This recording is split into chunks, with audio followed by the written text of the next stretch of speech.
అధ్యక్షులు పిజే చంద్రశేఖరరావు గారికి, ప్రొఫెసర్ నరసింహారెడ్డి గారు, సోదరి విజయలక్ష్మి, అందరికీ నా నమస్కారాలు చెప్తూ, ఇప్పటి వరకు నరసింహారెడ్డి గారు వ్యవసాయ సంక్షోభం ఎంత తీవ్రంగా ఉంది అనే విషయం గురించి చెప్పారు. మామూలుగా ఎప్పుడన్నా మాట్లాడుతున్నప్పుడు కొందరు జోక్గా అంటుంటారు, అసలు వ్యవసాయం సంక్షోభంలో లేనిది ఎప్పుడయ్యా అని అడుగుతారు. నిజమే, ఎప్పుడు సంక్షోభంగానే కనిపిస్తుంది. మేము బీఎస్సీ అగ్రికల్చర్లో చదువుకుంటున్నప్పుడు 1964, 68 ఆ ప్రాంతంలో దేశంలో మనం తినే గింజల్లో 1/7 వంతు దిగుమతి చేసుకునేవాడు. దాదాపు 9-10 మిలియన్ టన్నుల ఆహార ధాన్యాలను దిగుమతి చేసుకునేవాడు. మనం అప్పుడు 70 మిలియన్ టన్నుల ఆహార ధాన్యాలని దేశంలో వినియోగిస్తుంటే అందులో 7వ వంతు దిగుమతి చేసుకునేవాడు. అదొక రకమైనటువంటి సంక్షోభం. దానికి సమాధానంగా అనేక విధానాలు చేసుకొచ్చారు. ముఖ్యంగా శాస్త్ర సాంకేతిక రంగాల్లో వచ్చిన మార్పుల వల్ల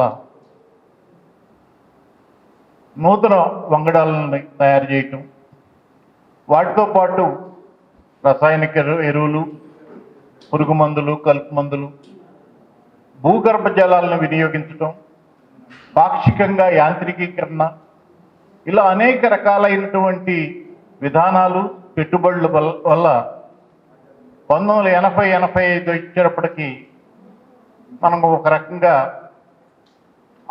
ఇవాళ మోడీ గారు చెప్తున్న ఆత్మ నిర్భర భారత్, మనం 1980-85 వరకే వ్యవసాయ రంగంలో ఆత్మ నిర్భర స్థితికి అప్పుడే చేరుకున్నాం. ఆ తర్వాత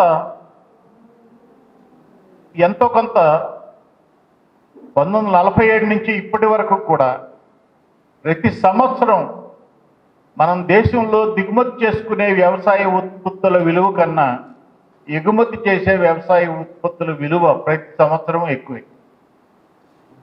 కన్సిస్టెంట్గా ఎక్కువ అవుతుంది. ఇప్పుడు దాదాపు ఒక 8% ఇక్కడ ఉత్పత్తి అయ్యేటటువంటి ఆహార ధాన్యాలను కానీ, పత్తి కానీ, లేకపోతే ఇతర ఉత్పత్తుల్ని మనం ఇతర దేశాలకు ఎగుమతి చేస్తున్నాం. ఎంతో కొంత మిగులు, మన అవసరాలు పోను కొంత మిగులు ఉంటాం. అయితే అపరాలు, నూనె గింజల విషయంలో ఇప్పటికీ మనం దిగుమతులు చేసుకుంటున్నాం. దాన్ని కూడా పెంచే మార్గాలు ఉన్నాయి. ఆ విధానాలు వదిలిపెట్టి వేరే విధానాల్లో ప్రభుత్వం పోతుంది కాబట్టి వాటిని దిగుమతి చేసుకుంటున్నాం. ఎగుమతులు గోధుమ, వరి, పత్తి ఇట్లాంటివన్నీ ఎగుమతి చేస్తున్నాం.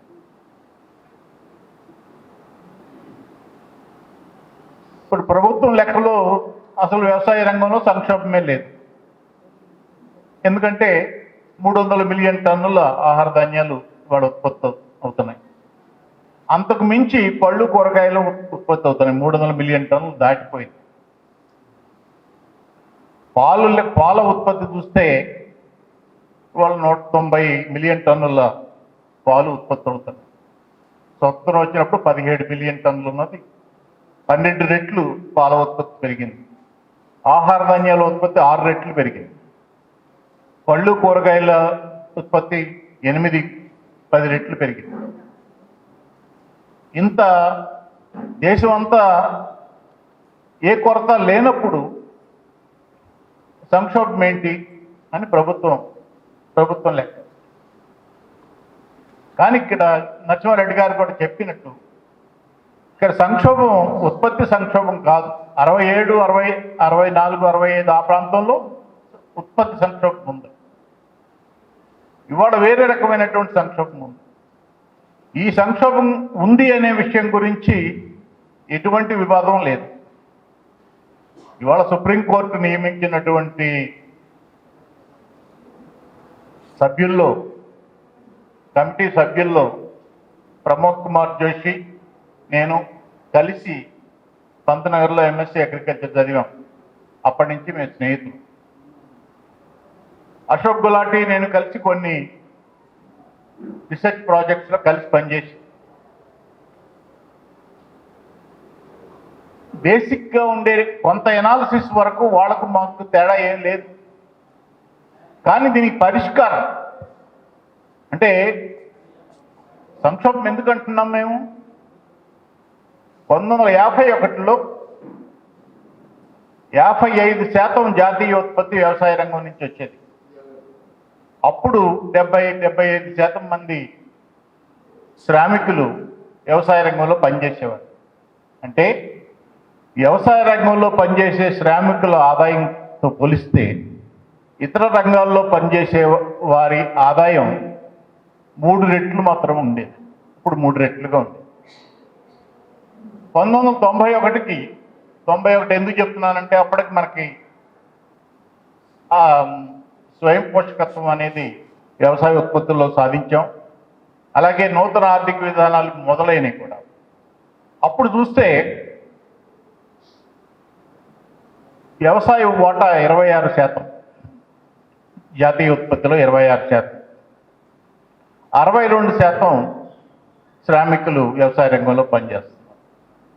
అంటే అప్పుడు లెక్క కట్టితే ఒక వ్యవసాయ రంగంలో పనిచేసే శ్రామికుడి ఆదాయంతో పోలిస్తే ఇతర రంగాల్లో పనిచేసే శ్రామికుల ఆదాయం 4.5 రెట్లయింది.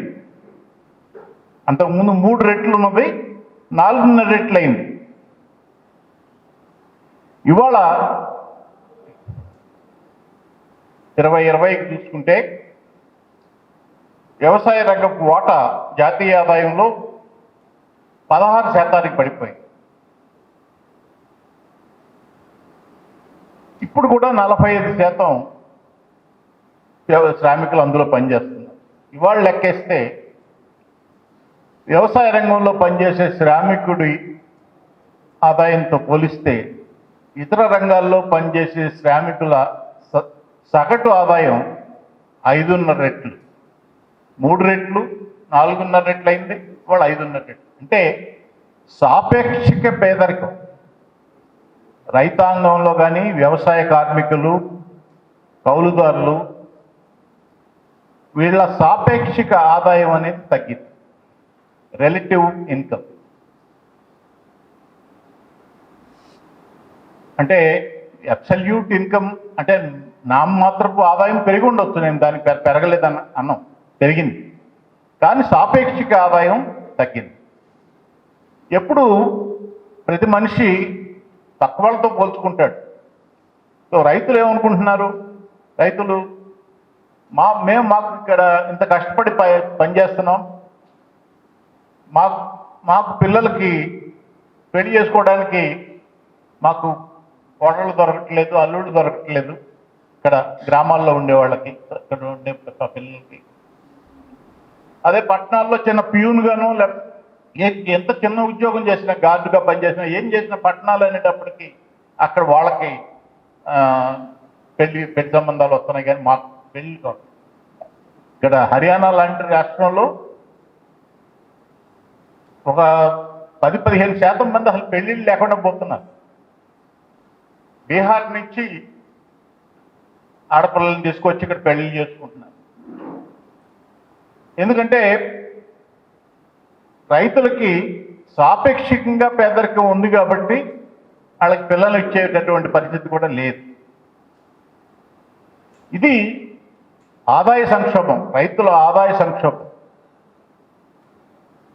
గత సంవత్సరం, ఒక సంవత్సరం నుంచి మనం దేశం మొత్తం కరోనా మూలన ఒక రకమైన స్తబ్దతలో పడింది. ఇప్పుడు జాతీయ ఆదాయం మామూలుగా 6-7% పెరగాల్సింది ఒక 7-8% తగ్గింది.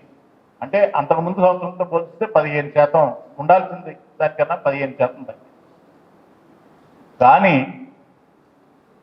గత సంవత్సరం ఖరీఫ్లో చూసిన, రబీలో చూసిన, అంటే 1919-20 రబీలోకి చూసిన తర్వాత 2021 ఖరీఫ్లో చూసిన రికార్డు స్థాయిలో వ్యవసాయ ఉత్పత్తులు వచ్చినాయి. అంటే కరోనా టైంలో కూడా వ్యవసాయదారులు, కౌలుదారులు, వ్యవసాయ కార్మికులు పని చేస్తూనే ఉండటం వల్ల ఇది సాధ్యమైంది. అయితే జూన్ 5వ తారీఖు 2020 జూన్ 5వ తారీఖున కేంద్ర ప్రభుత్వం ఈ కరోనా దేశం అంతా ఒక రకమైన షాక్లో ఉంది ఈ కరోనా గురించి. ఆ పరిస్థితుల్లో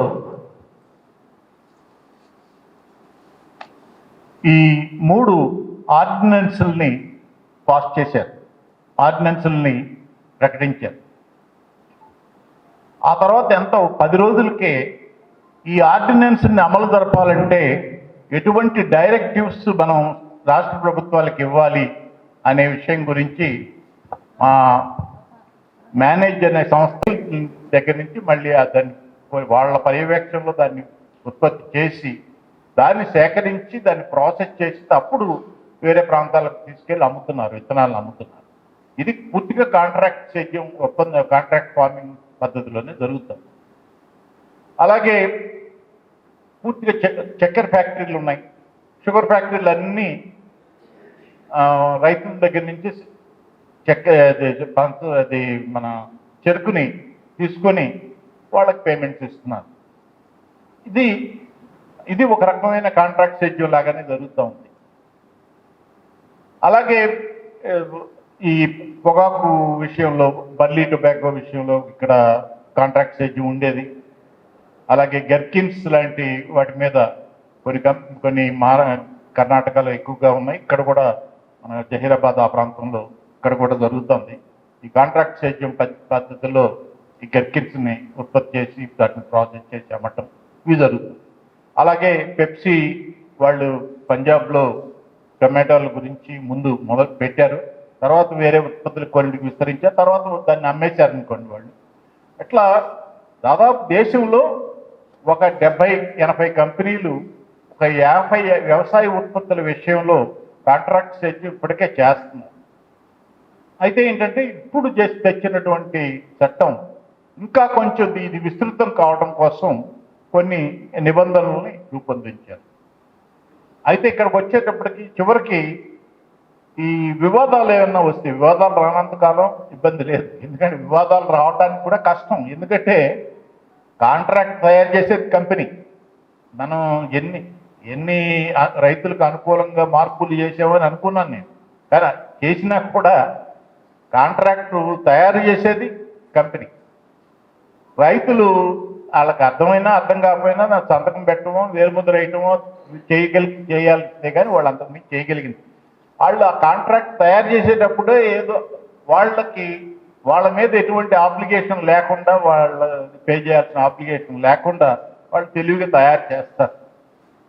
ఒకవేళ ఏదన్నా తేడా వివాదం వస్తే దీన్ని రెవెన్యూ వాళ్ళకి అప్పచెప్పారు. సబ్ డివిజన్ మేజిస్ట్రేట్, ఆ తర్వాత ఒక అపెలేట్ బాడీ, అంటే దాదాపు డిస్ట్రిక్ట్ కలెక్టర్ లాగా ఒక రెవెన్యూ వాళ్ళు దీని మీద అడ్జుడికేట్ చేసి ఎవరిది తప్పు, రైతులదా లేకపోతే కంపెనీదా, కంపెనీ తప్పు అయితే కంపెనీ ఏ కంపెన్సేషన్ రైతులకు ఇవ్వాలి అనేది వాళ్ళు నిర్ణయిస్తారు.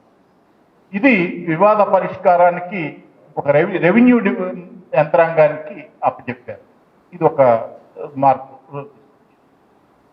మూడవది ఈ ఎసెన్షియల్ కమాడిటీస్ యాక్ట్, అత్యవసర సరుకుల చట్టం 1955లో పెట్టారు. అప్పుడు దేశంలో మనకి రెండవ ప్రపంచ యుద్ధం టైంలోనే రేషనింగ్ ఉండేది. రేషన్ అంటే ఒక్కొక్క కుటుంబానికి ఇన్ని బియ్యం, ఇంత బియ్యం, ఇన్ని గోధుమలు, ఇవే ఇవ్వటం అని. అప్పుడు కొరత ఉంది కాబట్టి అప్పుడు ఈ అత్యవసర సరుకుల చట్టం తెచ్చారు. చాలా వ్యవసాయ ఉత్పత్తులు అందులో ఉన్నాయి. ఎవరు ఒక పరిమితిని మించి నిలవబెట్టడానికి వీల్లేదు.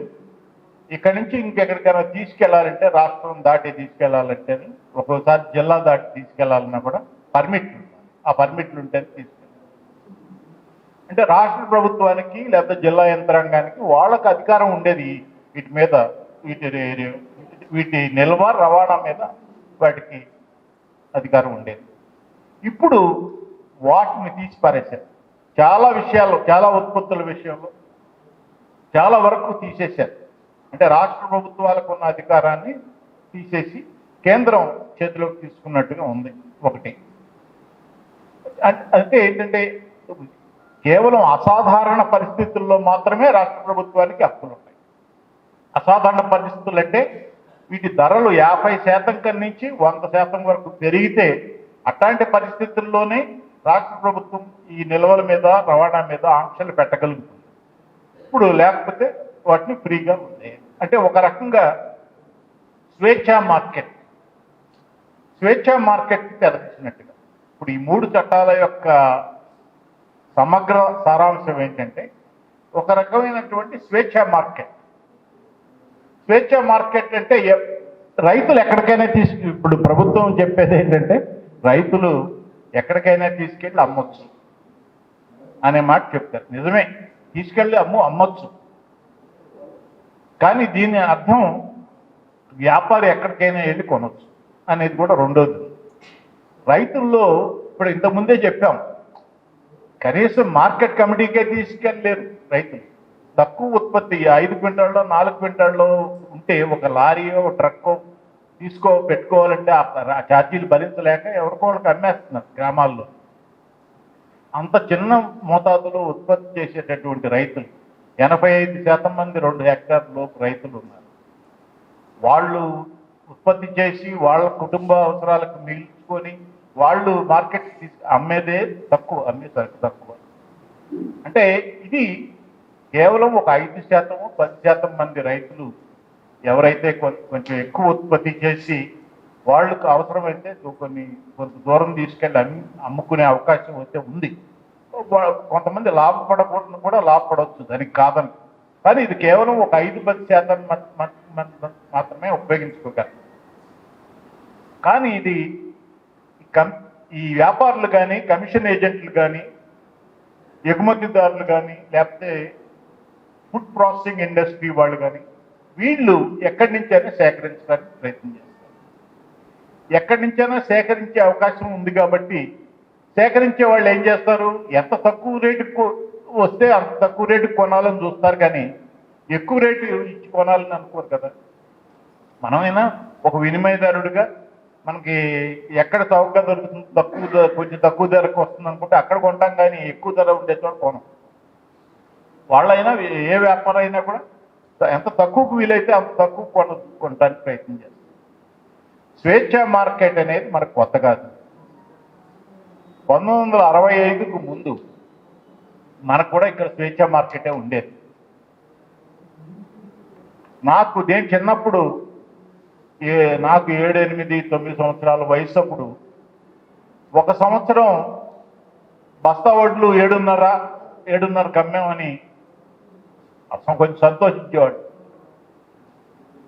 మరుసటి సంవత్సరం అది ₹4.30 పడిపోయింది అని రైతులు గందరగోళంగా చెప్పుకునేవాడు.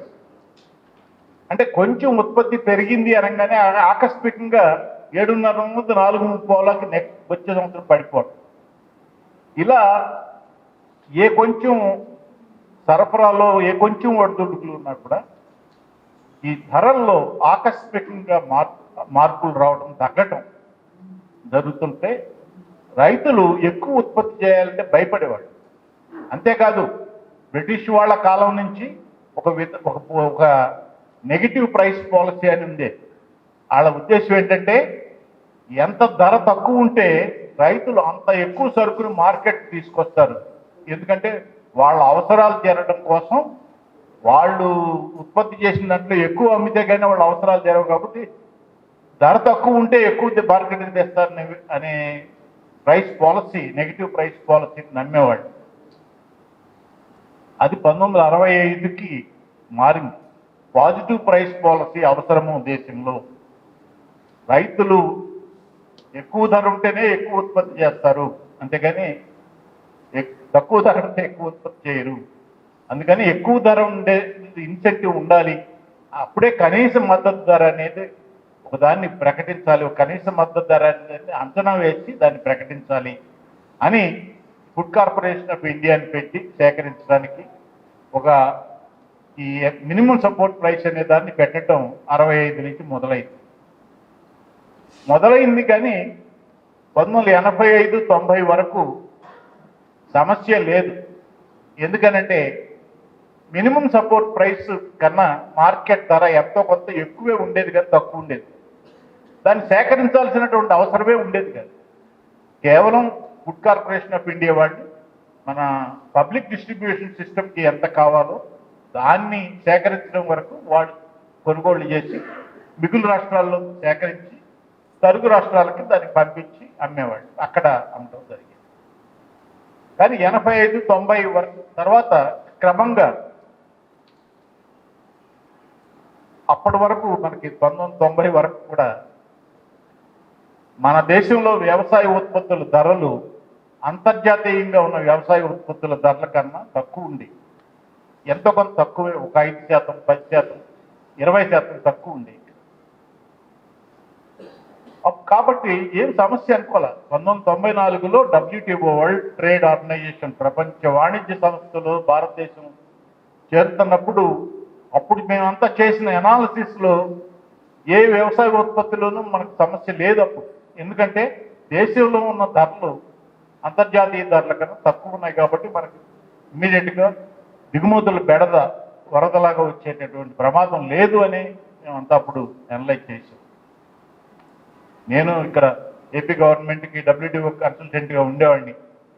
ప్రతి కమాడిటీ గురించి అనలైజ్ చేసి ఇంటర్నేషనల్ ప్రైసెస్, మన డొమెస్టిక్ ప్రైసెస్ అన్నీ అనలైజ్ చేసి ఒక రిపోర్ట్ తయారు చేసి ఇచ్చేవాడు.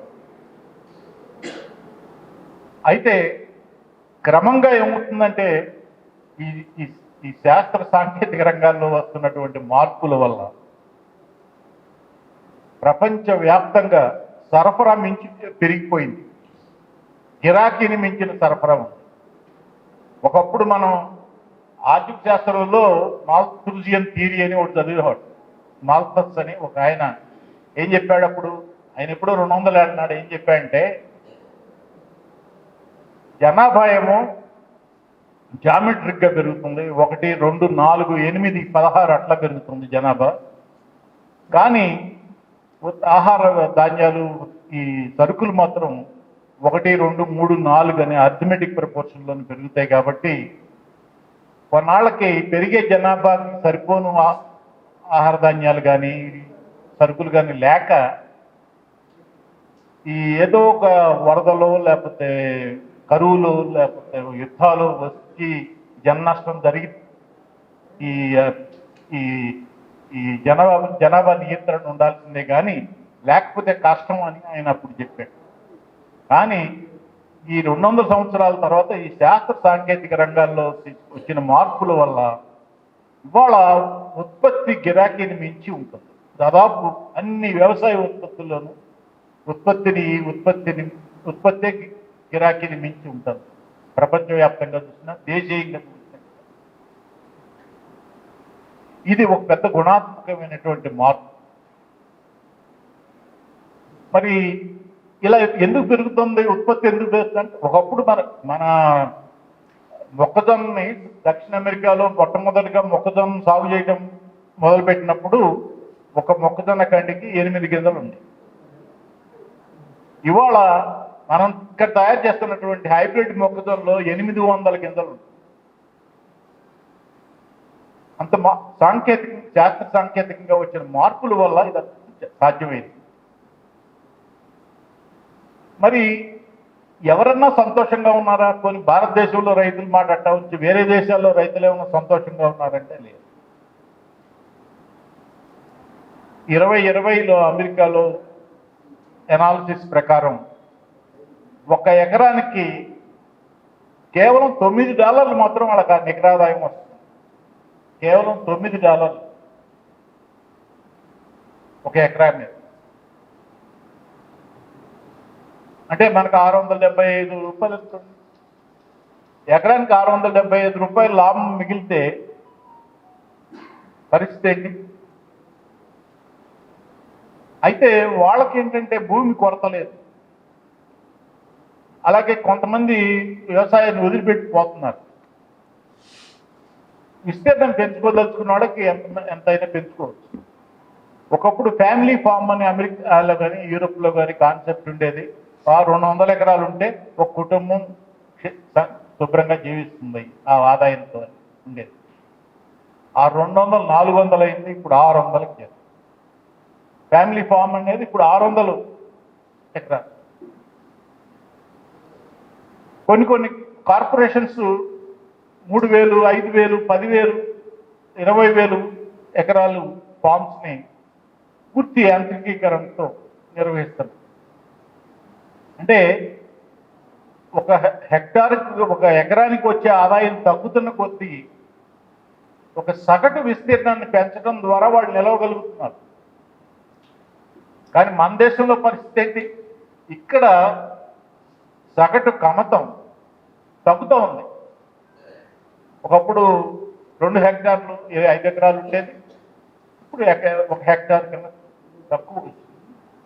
ఇక్కడ విస్తీర్ణాన్ని పెంచే అవకాశం ఉంది. ఈ అంతర్జాతీయ ధరల ప్రభావంతో ఇవాళ ఎట్లాంటి పరిస్థితి అంటే 1970 నుంచి 1980 ఒక 10 సంవత్సరాలు సగటున అమెరికాలో పత్తి ధర ఎంత ఉందంటే 1 పౌండ్ పత్తికి 70 సెంట్లు. ఇవాళ 1919, 20లో చూసినా కూడా పౌండ్ పత్తి ధర 70 సెంట్లే. అంటే అక్కడ కూడా ద్రవ్యోల్బణం ఉంది అమెరికాలో కూడా. ఎంత మన అంత కాకపోయినా ప్రతి సంవత్సరం 1%, 2% ధరలు పెరుగుతూనే ఉంటాయి. అంటే దాని ప్రకారం అప్పుడు లెక్క చూసుకుంటే అప్పుడు 70 సెంట్లు అంటే ఇవాళ 70 సెంట్లు అంటే అది అందులో 4వ వంతు పడిపోయినట్టు.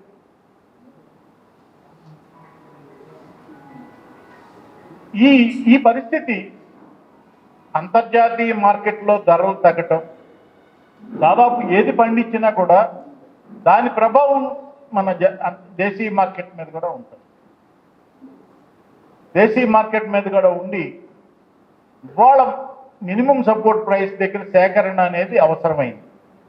1985 వరకు పెద్దగా సేకరణ చేయాల్సినట్టు కేవలం పబ్లిక్ డిస్ట్రిబ్యూషన్ సిస్టమ్కి కావాల్సినవి సేకరించాలి. 85, 90 తర్వాత క్రమంగా మారి మద్దతు ధర దగ్గర సేకరణ చేస్తేనే మార్కెట్లో ధర నిలుస్తుంది. ఇప్పుడు పంజాబ్, హర్యానా, ఈ పశ్చిమ ఉత్తరప్రదేశ్, వాయువ్య భారతం అంటాం. మొట్టమొదటిగా హరిత విప్లవం మొదలైంది కూడా అక్కడే. గోధుమలో వచ్చిన మార్పుల వల్ల ఉత్పత్తి పెరగటం వల్ల ముందు ఆ రాష్ట్రాల్లో హరిత విప్లవం వచ్చింది, తర్వాత వరిలో వచ్చింది, వేరే పైర్లో వచ్చింది, తర్వాత వేరే రాష్ట్రాలు కూడా పాటింది.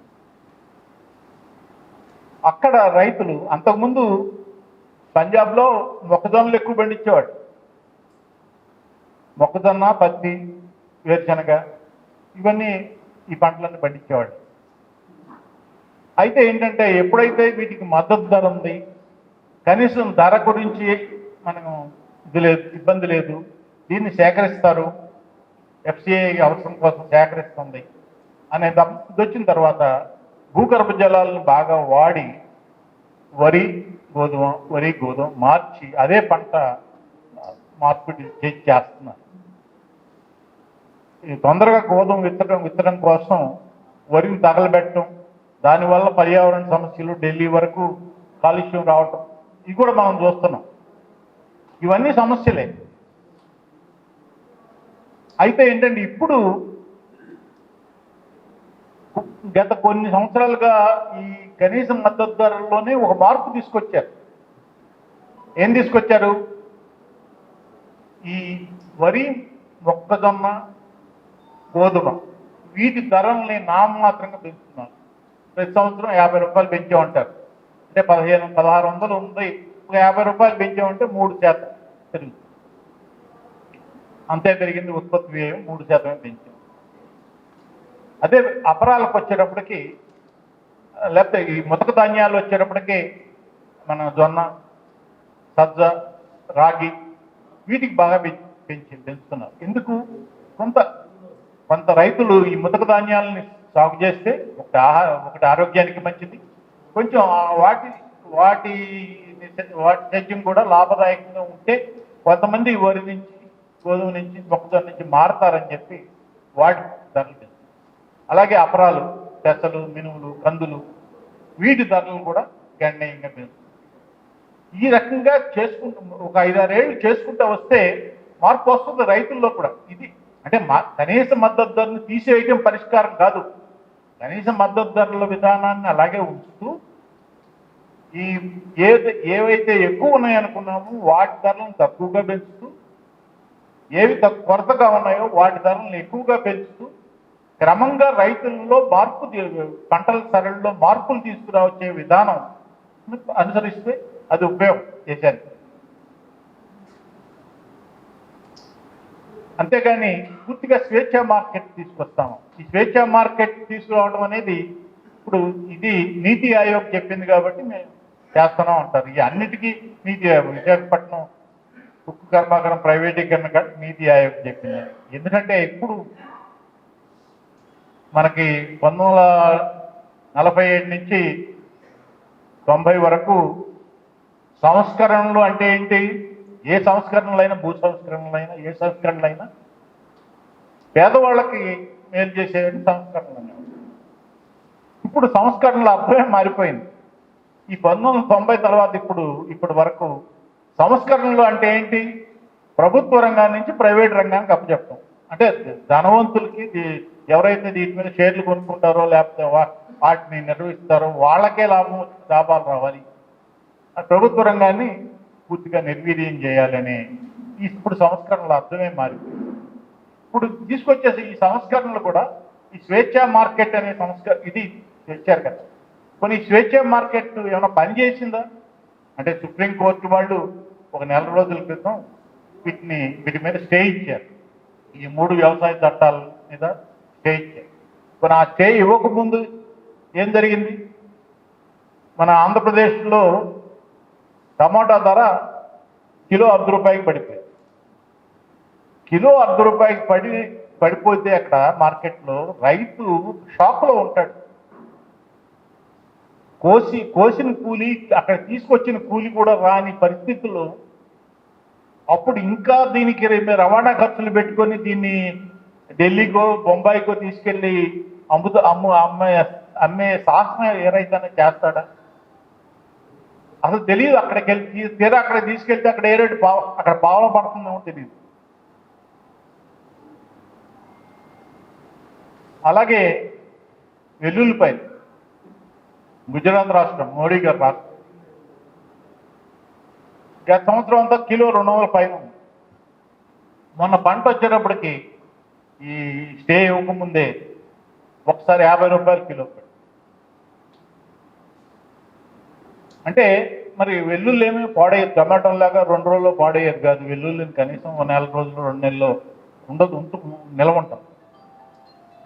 అయినా కూడా ఈ ఉత్పత్తి సరఫరాల్లో వచ్చేటటువంటి ఒడిదుడుకుల వల్ల మార్కెట్ ధరల్లో మార్పులు వస్తుంటాయి. ఒకసారి తీవ్రంగా ఉంటాయి ఆ మార్పులు, ఒకసారి క్రమంగా ఉంటాయి, ఒకసారి తీవ్రంగా ఉంటాయి. ఆ తీవ్రంగా మార్పులు వచ్చినప్పుడు ఈ స్వేచ్ఛ మార్కెట్లో రైతులకు మేలు జరుగుతుంది అనేటటువంటి నమ్మకం, అది ప్రూవ్ కాని నమ్మకం. ఎందుకంటే నేను బీహార్లో పనిచేశాను. 2005లోనే నితీష్ కుమార్ గారు అక్కడ మార్కెట్ కమిటీలను రద్దు చేశారు. వ్యవసాయ మార్కెట్ కమిటీలను తీసుకొచ్చారు. ఎవరైనా ఎక్కడైనా అమ్ముకోవచ్చు, ఎవరైనా కొనవచ్చు. ఇటీవల జరిగిన విశ్లేషణలో బీహార్లో రైతులకి ఏ ధరలు వస్తున్నాయి? కనీస మద్దతు ధరలకి 80 నుంచి 90% మాత్రమే బీహార్లో వస్తుంది. అదే పంజాబ్, హర్యానా, ఉత్తరప్రదేశ్ అక్కడ 95% నుంచి 105% వరకు వస్తుంది అనేది విశ్లేషణలో బయట. అక్కడ ఎందుకు వస్తున్నాయి, ఇక్కడ ఎందుకు రావడం లేదు? అక్కడ మార్కెట్ కమిటీల వ్యవస్థ బాగుంది, మార్కెట్లు పటిష్టంగా ఉన్నాయి, మార్కెట్లలో అనేక సదుపాయాలు ఉన్నాయి, గ్రేడింగ్ ఉంది, లేకపోతే కొన్ని సదుపాయాలు అదనంగా ఉన్నాయి. అయితే అవినీతి ఉంది, అవినీతి లేదని ఇక్కడికి వచ్చేటప్పటికీ మనం అవినీతిని సమర్థించడం కాదు. మార్కెట్లో ఎవరికైతే ఎప్పుడైనా విచక్షణాధికారం ఉంటుందో అక్కడల్లా అవినీతి ఎంతో కొంత ఉంటుంది. ఈ ఫుడ్ కార్పొరేషన్ ఆఫ్ ఇండియా వాళ్ళకి కానీ, మార్కెట్ కమిటీల వాళ్ళకి కానీ, పాలకవర్గం వాళ్ళ చెప్పు చేతల్లో ఉన్నప్పుడు వాళ్ళకి వ్యాపారులు వాళ్ళకేదో కొంత ఇచ్చి దాన్ని దిమ్మి పంపించేసేటటువంటి పరిస్థితి ఉంటుంది. మనం అవినీతిని వ్యతిరేకించిన మార్కెట్ ఆ రకంగా మార్కెట్ సంస్కరణ వాటిని ఏపీఎంసీలు పనితీరుని మెరుగుపరిస్తే తెరిచి రైతులకు ఉపయోగపడితే సంతోషం. కానీ అవినీతి అక్కడ ఉంది కాబట్టి మొత్తం వ్యవస్థనే రద్దు చేస్తాం అనే పరిస్థితికి వచ్చి, అంటే ఇక్కడ ఏంటంటే మేమేం మార్కెట్ కమిటీ తీసామా అన్నారు మోడీ గారు. మన బడ్జెట్లో ఈ మార్కెట్ కమిటీల వాళ్ళకి అవసరమైతే అగ్రికల్చరల్ ఇన్ఫ్రాస్ట్రక్చర్ ఫండ్ నుంచి వాళ్ళకి కొంత రుణాలు ఇచ్చేటటువంటి సదుపాయాన్ని కూడా కల్పించామని చెప్పారు. నిజమే, అంటే మార్కెట్ కమిటీ తీసేదా. కానీ రైతుల్లో వచ్చిన అనుమానం ఏంటంటే, ఎప్పుడైతే బయట ప్రైవేట్ మార్కెట్లు ఏర్పడటమో బయట వ్యాపారస్తులు వాళ్ళేంటి, ఇప్పుడు మనకి మార్కెట్ ఫీజు కింద ఒక 10 రూపాయలు 15 రూపాయలు బస్తాకి, అలాగే కమిషన్ ఛార్జీల కింద ఒక 15-20 రూపాయలు, ఓ 30-40 రూపాయలు తేడా వస్తుంది మార్కెట్ లోపల అమ్మిన దానికి బయట అమ్మిన దానికి. అంటే అదే ధరకి బయట ఎవరన్నా కొంటే మార్కెట్లో 30-40 రూపాయలు ఈ మార్కెట్ ఫీజుగా కానీ కమిషన్ కానీ వాటికి ఖర్చు రైతు పెట్టాలి.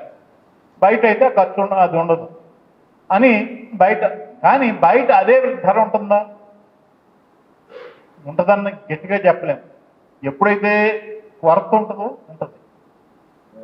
ఏదన్నా వ్యవసాయ ఉత్పత్తి కొరత, ఉల్లిపాయలకు కొరత ఉంటే ఉంటుంది. కానీ అదే సరఫరా ఎక్కువగా ఉంటే ఆ తేడా ఉంటుందని, ఆ తేడా ఇంకా తక్కువ ఉండవచ్చు బయట మార్కెట్లో, ఇంకా తక్కువ. వాళ్ళు ఏంటంటే వెంటనే డబ్బులు ఇచ్చేస్తారు. సో మనకి తక్కువ క్వాంటిటీ ఉన్నా అమ్మేసి డబ్బులు తీసుకొని వెళ్ళిపోవచ్చు అని చెప్పి తక్కువ ధరకు కూడా అమ్మొచ్చు రైతు. అందుకని ఈ తేడా వల్ల డాక్టర్ అశోక్ గులాటి కానీ, పీకే జోషి కానీ, మాకు కానీ ఉన్న తేడా ఏంటంటే, ఇక్కడ వాడు పూర్తిగా ఈ డిమాండ్ సప్లై కర్వలను పూర్తిగా నమ్ముకున్నాడు. అంటే స్వేచ్ఛ మార్కెట్ అనేది కాంపిటేటివ్, పర్ఫెక్ట్లీ కాంపిటేటివ్ మార్కెట్ అనేది పూర్తిగా పనిచేస్తుందనే నమ్మకం ఉన్నాడు. మనమేమో ఆ మార్కెట్ స్వేచ్ఛగా పనిచేయదు, పర్ఫెక్ట్లీ కాంపిటేటివ్ మార్కెట్ న్యాయబద్ధంగా పనిచేయదు అనేటటువంటి అనుమానాలు, అనుభవాలు ఉన్నాయి కాబట్టి మనం దాన్ని వ్యతిరేకిస్తాం. కేవలం స్వేచ్ఛ మార్కెట్ వల్ల కనుక రైతులు సంతోషంగా ఉండేటట్టయితే, అమెరికాలో ప్రభుత్వం రైతులకు ఎందుకు సబ్సిడీలు ఇవ్వటం, యూరోప్లో సబ్సిడీలు ఇవ్వటం ఎందుకు, ఆస్ట్రేలియాలో సబ్సిడీలు ఎందుకు ఇస్తుంది? అక్కడ స్వేచ్ఛ మార్కెట్లే కదా ఉన్నాయి. ధరల్ని మినిమం సపోర్ట్ ప్రైసెస్ కానీ అట్లాంటివి ఏం లేవు కదా. అయినా కూడా వాళ్ళు ఎంతో సపోర్ట్ ఇస్తారు. మరి స్వేచ్ఛ మార్కెట్ రైతులను మెరుగుపరిచేటట్టయితే అక్కడ ప్రభుత్వాలు సపోర్ట్ ఇవ్వాల్సినటువంటి అవసరమే ఉంది. కానీ అదే ఆ వ్యత్యాసమే ఆ స్వేచ్ఛ మార్కెట్ పనిచేయదనే అనుమానంతోనే వ్యతిరేకిస్తుంది. అందులో రైతులకి ఆదాయ భద్రత అనేది లేదు. ఆదాయ భద్రత అనేది కల్పిస్తే కొంతవరకు స్వేచ్ఛ మార్కెట్ని ప్రయత్నం చేయొచ్చు. ఆదాయ భద్రత అంటే ఇప్పుడు ఇస్తున్న 6,000 రైతుకి 6,000, దాన్ని క్రమంగా పెంచి 6, 12, 24 అట్లా క్రమంగా కొంత పెంచుకుంటా పోయి ఇన్వెస్ట్మెంట్ సపోర్ట్ అని దాన్ని రైతులకు ఇవ్వగలిగితే, కొంత మినిమం కనీస ఆదాయ భద్రత రైతులకు కల్పించగలిగితే, అప్పుడు కొంచెం స్వేచ్ఛ మార్కెట్ పెట్టినా కూడా కొంచెం ఒడిదుడుకులు వస్తే తట్టుకునే పరిస్థితి వస్తుంది. అది లేదు కాబట్టి, అట్లాంటి వ్యవస్థ లేదు కాబట్టి పూర్తి స్వేచ్ఛ మార్కెట్ వల్ల ప్రయోజనం ఉండదు. ఇంకా ప్రభుత్వం నరసింహారెడ్డి గారు చెప్పినట్టు అనేక రకాలైనటువంటి ఇన్వెస్ట్మెంట్స్ చేయాల్సినటువంటి అవసరం ఉంది వ్యవసాయ రంగంలో. చేసి వ్యవసాయ రంగంలో ఉన్న పలు సమస్యలు, ఈ భూసారం తగ్గటం కానీ, భూగర్భ జలాలు తగ్గటం కానీ, లేకపోతే పర్యావరణ సమస్యలు కానీ, వీటన్నిటినీ సాల్వ్ చేయడానికి చేయాల్సినటువంటి ప్రణాళికలు, వాటికి కావాల్సిన పెట్టుబడులు ప్రభుత్వ రంగంలో పెట్టడం జరిగి రైతులకు ఉపయోగపడితే అవన్నీ మనం ఆహ్వానిస్తాం. రైతుల ఆదాయాలు ఎంతో కొంత పెరిగే, ఎందుకంటే మనకి మన దేశంలో ఇప్పటివరకు వైఫల్యం. మన పక్కనే ఉన్న మలేషియా, ఇండోనేషియా, ఆ దేశాలు చూస్తే ఫిలిప్పీన్స్, అవి మెరుగ్గా ఈ వ్యవసాయ రంగంలో ఉన్న శ్రామికుల్ని ఇతర రంగాలకు తీసుకెళ్ళడంలో మనకన్నా బెటర్గా వాళ్ళు అచీవ్ చేశారు. మనదల్లా మనము, మన సోదరులు పాకిస్తాను, బంగ్లాదేశ్, మన సోదరులు మాత్రం ఇంకా వ్యవసాయ రంగం వాటా తగ్గుతుంది, కానీ వ్యవసాయ రంగంలో శ్రామికులు అలాగే ఉండిపోవడం జరిగింది. దీన్ని మరి మలేషియా, ఇండోనేషియా, ఫిలిప్పీన్స్ అట్లాంటి దేశాలు సాధించిన దీని ఫలితాలను కూడా మనం సాధించలేకపోవడం మన మన దౌర్భాగ్యం. ఇప్పుడు మన ఎంత గొప్పగా చెప్పుకుంటారు, ఏ కొంచెం మంచి జరిగినా కూడా అది మా గొప్ప అంటారు. మోడీ గారు ఏమంటాడు, కరోనా యూరోప్తో పోల్చుకుంటే, అమెరికాతో పోల్చుకుంటే మనం ఎఫెక్టివ్గా కంట్రోల్ చేశాం. మనం పోల్చుకోవాల్సింది ఎవరితో? వాళ్ళతో కాదు, బంగ్లాదేశ్, పాకిస్తాన్తో పోల్చుకోవాలి. బంగ్లాదేశ్, పాకిస్తాన్ మనకన్నా బాగా చేశారు. అంటే ఇక్కడ వాళ్ళకి అంటే ఆ దేశాలంటే భక్తితో కాదు, మనం ప్రాక్టికల్గా డేటా చూస్తే 1,00,000 మందిలో ఎంతమందికి కరోనా వచ్చింది, 1,00,000 మందిలో ఎంతమంది చనిపోయారు అనే లెక్కలు చూస్తే మనకన్నా బంగ్లాదేశ్, పాకిస్తాన్ బెటర్గా అచీవ్ చేశారు. మనం శ్రీలంక, వీటితో మనం పోల్చుకోవాలి, మన చుట్టుపక్కల వాళ్ళతో పోల్చుకోవాలి, కానీ ఎక్కడో అమెరికాలోనో ఆస్ట్రేలియాలో వాళ్ళతో కాదు అని చెప్పి. అంటే ఇక్కడ వచ్చిన ఇది ఇప్పుడు రైతులు ముఖ్యంగా ఈ పంజాబ్, హర్యానా, పశ్చిమ ఉత్తరప్రదేశ్ ఇక్కడ ఎక్కువ భాగం ఈ కనీస మద్దతు ధరల దగ్గర సేకరణ అనేది ఈ రాష్ట్రాల్లో జరుగుతుంది. వాళ్ళకేంటంటే మాకు ఆదాయ భద్రత అనేది ఉంది, మార్కెట్కి తీసుకెళ్తే మాకు ఇంత మినిమం కనీసం ఈ ఇంతకన్నా తక్కువ ధర రాదు, ఆ ధరకి పైన వస్తుంది, అది ఎంతో కొంత గిట్టుబాటు అవుతుంది. ఒకవేళ ఈ స్వేచ్ఛ మార్కెట్ వచ్చి మార్కెట్ కమిటీలన్నీ నుంచి వాటి పాత్ర తగ్గి బయట వ్యాపారస్తుల హవా పెరిగితే మాకు మా ఆదాయ భద్రతకి ప్రమాదం అనే రియలైజేషన్తోనే వాళ్ళంతా సమీకరించి వాళ్ళంతా యాజిటేషన్కి వచ్చారు. రావటం అంటే ఎట్లా? అక్కడి నుంచి బయలుదేరి పంజాబ్ నుంచి బయలుదేరి వస్తే ట్రాక్టర్ల మీద, ట్రక్కుల మీద, వాటి మీద, మోటార్ సైకిల్ మీద వస్తుంటే హర్యానాలో వాళ్ళని రాకుండా జలఫిరంగులు పెట్టి తర్వాత లాఠీ చార్జీలు చేసి వాటిని అడ్డుకున్నారు. అయినా పక్కదారుల నుంచో ఎట్లాగో మొత్తానికి వాళ్ళు తిరిగి వచ్చారు. వాళ్ళు వచ్చిన తర్వాత హర్యానా నుంచి వచ్చే రైతులు, ఇప్పుడు ఉత్తరప్రదేశ్ నుంచి, ఉత్తరాఖండ్, రాజస్థాన్, ఇప్పుడు అన్ని చోట్ల నుంచి వస్తున్నారు. మనకు ఢిల్లీ మనకు తెలుసు, స్టూడెంట్గా ఉన్నప్పుడు చదువుకోవాలంటే రజాయిలోంచి చేయి బయటికి పెట్టి పుస్తకం పెట్టుకు చదవాలంటేనే మనకి ఎక్కడికి అడ్డగట్టిపోతామన్న భయం వేసేటటువంటి చలిలో అట్లా ఉండేది. అట్లాంటి చలిలో వీళ్ళు తాత్కాలిక గుడారాల్లో, ట్రాక్టర్లలో, షామ్యానాల కింద, వాటి కింద నివాసం ఉంటూ ఆ కఠినమైనటువంటి చలిని తట్టుకుంటూ వాళ్ళు నిశ్చలంగా నిలబడి ఉన్నారంటే వాళ్ళని మెచ్చుకోవాలి. ఇది ఎంతసేపు దీన్ని దుష్ప్రచారం ఏం జరుగుతుంది? వీళ్ళని ఎవరో విదేశీ శక్తులు ప్రేరేపిస్తున్నాయి, యాంటీ నేషనల్, లేకపోతే ప్రతిపక్షాల వాళ్ళు దీనిలో రెచ్చగొడుతున్నారు. ఎవరైనా ప్రతిపక్షాలను రెచ్చగొడితే ఒక పూట వెళ్ళి నిరసన చేస్తారు, మళ్ళీ ఇంటికి వెళ్ళిపోతారు. వాళ్ళ జీవన్మరణ సమస్య అని వాళ్ళు భావించడం వల్లనే వాళ్ళు అక్కడికి వచ్చి నెలల తరబడి అక్కడ ఉన్నారు, అంత కష్టమైన పరిస్థితుల్లో ఉన్నారు. అంటే ఇప్పుడు ప్రతిష్టంభన ఒక రకమైన అది ప్రెస్టీజ్ ఇష్యూ అయిపోయింది. ఇప్పుడు ఏంటంటే ప్రభుత్వానికి ఒకవేళ కనుక సుప్రీంకోర్టు వీటిని కొట్టేసి, అంటే వేరే కారణం, ఇప్పుడు వ్యవసాయం అనేది రాష్ట్రాల బాధ్యత కాన్స్టిట్యూషన్, ఇప్పుడు మొత్తం అంతా రాష్ట్రాల అధికారాలను తీసేశారు. కొన్ని రాష్ట్రాలు సుప్రీంకోర్టుకి వెళ్తూ ఉంటుంది. ఆ కారణంతో రాష్ట్రాల అధికారాలని పరిహరించేటట్టుగా ఉంది కాబట్టి ఈ చట్టాలను కొట్టేస్తున్నామని సుప్రీంకోర్టు కొట్టేస్తే వాళ్ళకి గవర్నమెంట్ కూడా ఫేస్ సేవింగ్గా ఉంటుంది. వాళ్ళకి కూడా మేము వెనక తగ్గలేదు అనే సంతృప్తి వాళ్ళకి.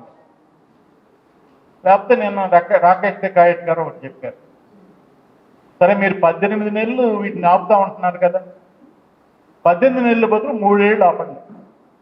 నేను ఆయన షికాయత్ గారు చెప్పకముందే ఆయన ఒకే రకం నేను ఆర్టికల్లో కూడా 3 ఏళ్ళు ఆపు చేస్తే 24లో ఎన్నికలు వస్తాయి, ఎన్నికల ప్రచారాంశంతో పాటు అన్నిటితో పాటు మీరు చెప్పండి, మేము ఈ వ్యవసాయ సంస్కరణలు ఇక్కడ తీసుకొస్తామని చెప్పండి. మీరు వేరే వాళ్ళు ఎవరి అభిప్రాయం వాళ్ళు చెప్తారు. అప్పుడు కూడా రైతులు ఇష్టపడి మిమ్మల్ని ఎన్నుకుంటే అప్పుడు మీరు చేయండి. ఎందుకంటే ఇది ఇంతకుముందు వాళ్ళది మేనిఫెస్టోలో లేదు, వీటిని తెస్తామని ఇప్పుడు తీసుకొచ్చారు. ఇప్పుడు అధికారం ఉంది ఉన్నారు. కొన్ని 3 ఏళ్ల పాటు వాయిదా వేసి వెళ్ళమంటే మెరుగేమని అనిపిస్తుంది. ఆ రకమైనటువంటి పరిష్కారం తాత్కాలికం. ఎందుకంటే ఎవరి కష్టానికైనా ఎవరి బాధకైనా ఒక పరిమితి అనేది ఉంటుంది, సహనానికి అంత పరిమితి. రైతులు అంటే ఒకళ్ళే ఉన్నారని కాదు, 3 నెలలు కొందరు వస్తున్నారు, కొందరు పోతున్నారు. బట్ వేలాది మంది ఆ ఢిల్లీ సరిహద్దుల్లో అక్కడ అట్లా ఉన్నారంటే ఖచ్చితమైనటువంటి చలికి ఇప్పటికి 175 మంది చనిపోయారు. కొందరు యాక్సిడెంట్లో, కొందరు చలికి. ఈ కరోనా టైంలో ఇన్ని వేల మంది ఒక చోట ఉండి చేస్తున్నారంటే ఈ పరిస్థితిని దీన్ని చూసి ఈ ప్రపంచ దేశాల వాళ్ళు ఇది బ్రిటన్లోను కెనడాలోను వాళ్ళు దీనికి మద్దతు ప్రకటిస్తే వీళ్ళు మా విదేశీ శక్తులు మమ్మల్ని ఆశ్చర్యపరుస్తున్నాయి అంటారు. మన మోడీ గారు అక్కడ డల్లాస్ వెళ్ళి గత సంవత్సరం ప్రెసిడెంట్ ఎలక్షన్ ముందు 8 నెలల ముందు ఎంత వెళ్ళి వచ్చే ఎన్నికల్లో ట్రంప్ గెలుస్తాడు అని అక్కడ ప్రెడిక్ట్ చేశాడు. అక్కడ అమెరికా వెళ్ళి అమెరికా భూభాగంలో చెప్తే అది వాళ్ళ ఇంటర్నల్ అఫైర్స్లో మనం జోక్యం చేసుకున్నట్టు కాదు. మనకేమో అన్ని హక్కులు ఉంటాయి, మనం ఏ దేశంలో వెళ్ళి ఏమన్నా అనొచ్చు. కానీ ఇక్కడ రైతులు ఆందోళన చేసి ఇంత కష్టాలు పడుతున్నారు, వీళ్ళకి సానుభూతి చూపించాలని కెనడా ప్రైమ్ మినిస్టర్ను లేకపోతే బ్రిటిష్ పార్లమెంట్ను ఇప్పుడు మనం నిర్ణయించి వీళ్ళంతా విదేశీ శక్తుల కుట్ర. ఇంతకుముందు ఇందిరాగాంధీ గారు అనేవారు ఫారిన్ హ్యాండ్ అని. ఇప్పుడు ఆ ఫారిన్ హ్యాండ్ అని వీళ్ళు ఇప్పుడు బయటికి తీసుకురావటం జరుగుతుంది. ఈ అంతిమంగా రెండు పక్కల అటు రైతు సంఘాలు ప్రభుత్వం ఇది ఒక ప్రెస్టేజ్ ఇష్యూ కింద మారి, అంటే మేము ఇంత మెజారిటీ ఉండి ఇన్ని చట్టాలను చేస్తే వాటిని పూర్తిగా తీసేయటమా, బై క్లాస్ తీసేయండి, మీకు కావాల్సిన వాళ్ళు తీసేయండి, అంటే దాన్ని ఇన్ఎఫెక్టివ్ చేయండి చట్టాలని, కానీ చట్టాలను వెనక్కి తీసుకోవద్దని మాత్రం అనవద్దని వాళ్ళు అంటారు. రైతులేమో ఏం లేదు, మీరు కొంచెం అవకాశం ఉన్నా దీన్ని మీరు ఏదో ఒకటి తీసుకొస్తారు, ప్రమాదం తీసుకొస్తారు, మొత్తం వెనక్కి తీసుకోవాల్సిందని వాళ్ళు. ఈ పరిస్థితుల్లో బహుశా షికాయత్ గారు చెప్పినట్టుగా ఈ 3 ఏళ్ల పాటు కనుక వాయిదా వేయటము లేకపోతే సుప్రీంకోర్టు కొట్టేయటము జరిగితే కానీ ఇది. అయితే ఏంటంటే ఈ చట్టాలు తీసేసినందువల్ల వ్యవసాయ సంక్షోభం పోదు. వ్యవసాయ సంక్షోభము ఈ చట్టాల వల్ల వచ్చింది కాదు, ముందు వీటి వల్ల ఎక్కువైంది భయం. అంటే ఇంకా ఎక్కువ అవుతుందేమో, తీవ్రం అవుతుందేమో సమస్య అనే భయమే, కానీ మనకి ఇంకా దాని ఫలితం మనకు తెలియదు. దీని ఫలితం ఎలా ఉంటుంది, పూర్తి స్వేచ్ఛ మార్కెట్ అనేది కొన్నాళ్ళు 2 ఏళ్ళు 3 ఏళ్ళు జరిగితే కానీ తెలియదు. అదే అని ఎవరి భయాలు వాళ్ళకు ఉన్నాయి. రైతుల భయాలు రైతులకు ఉన్నాయి, ఇప్పుడు మాకు కొంతమంది విశ్లేషణ చేసేవాళ్ళు మా భయాలు మాకున్నాయి. అలాగే అవతల పక్కన ఉండేటటువంటి ఆర్థికవేత్తలు వాళ్ళు కూడా మీకు ఇది ఏమి నష్టం లేదు, రైతులకి ఇది అదనపు సౌకర్యమే కానీ నష్టం లేదని వాళ్ళు చెప్తున్నారు. ఇది పెర్సెప్షన్ డిఫరెన్స్ ఆఫ్ మన దృక్పథంలో వచ్చేటువంటి తేడా. ఆ తేడా వల్ల ప్రతిష్టంభన ఉంది. భవిష్యత్తులో మొత్తానికి అంటే ఏంటంటే ఇది ఈ వ్యవసాయ చట్టాలు అనేది వెనక్కి తీసుకోవడము కనీసం 3 ఏళ్ల పాటు వాయిదా వేయడం జరిగితే అవుతుంది. కానీ ఇది సమస్యకి పూర్తి పరిష్కారం కాదు. వ్యవసాయ సంక్షోభం పరిష్కారం కావాలంటే ఏదో రకంగా రూరల్ ఇండస్ట్రియలైజేషన్ అవి చేసి వ్యవసాయ రంగంలో ఉన్న వాళ్ళకి కొంతమందికి శిక్షణ ఇచ్చి వేరే రంగాలకు మరలగలగటం, వ్యవసాయ రంగంలో ప్రభుత్వ పెట్టుబడులు పెంచి దాన్ని లాభదాయకంగా చేయటం, ఉన్న వాళ్ళకి లాభదాయకంగా చేయటం, ఇలాంటి చర్యలు ఒక కాంప్రహెన్సివ్ ప్లాన్, డెవలప్మెంట్ ప్లాన్ వ్యవసాయ సంక్షోభాన్ని పరిష్కరించడానికి కావాలి. అది జరుగుతుందని ఆ దిశగా అడుగులు పడతాయని ఆశిస్తూ ఇంతతో ముగిస్తున్నాను. Thank you.